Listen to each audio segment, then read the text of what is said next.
Hi everyone, Brian Christman here again. Want to read today or discuss the third part of the introduction of Behold My Mother and My Brother. And the first part was becoming a Christian in Christendom. The second part was becoming a Christian in post-Christendom. And this third part is becoming a Christian in Kierkegaardiandom, a phrase that I kind of dreamt up and thought appropriate because of the significance of Kierkegaard to modern times. In service of that, in my book, I had a brief quote from Charles Williams, who was one of the Inklings and with C.S. Lewis and J.R.R. Tolkien. But he wrote this in The Descent of the Dove, which was his history of the church. He said about Kierkegaard, he was the type of a new state of things in which Christendom had to exist, and of a new mind in which Christendom knew them.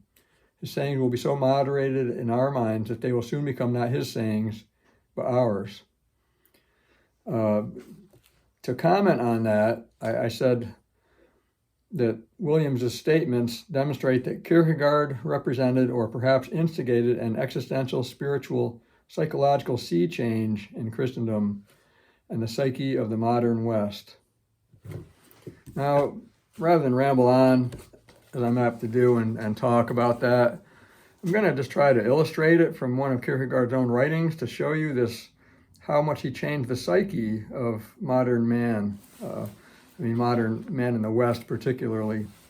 So from the book Fear and Trembling, I'm going to read from Repetition. Well, Repetition is the second book. These are a pair of books, came out the same day. But Kierkegaard writes, I am at the end of my rope. I am nauseated by life. It is insipid, without salt and meaning. If I were hungrier than Pierrot, I would not choose to eat the explanation people offer. One sticks a finger into the ground to smell what country one is in. I stick my finger into the world. It has no smell. Where am I? What does it mean to say the world? What is the meaning of that word?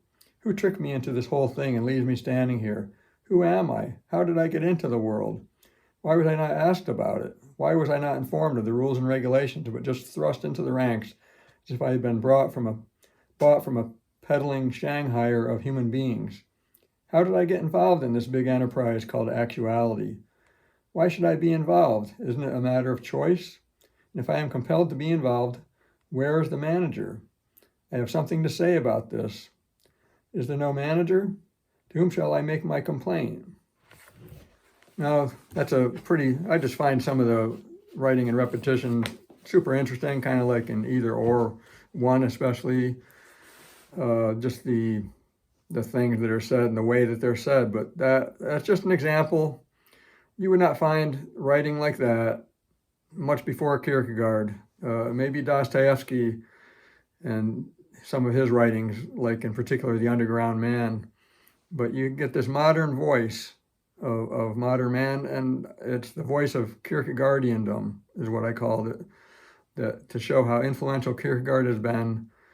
And so we're not just, he didn't write just about becoming a Christian in Christendom, becoming a Christian in post-Christendom. Our concern now, which he addresses also, because this was his world in which he lived and moved and had his being, to quote the philosopher that Paul quoted in Acts.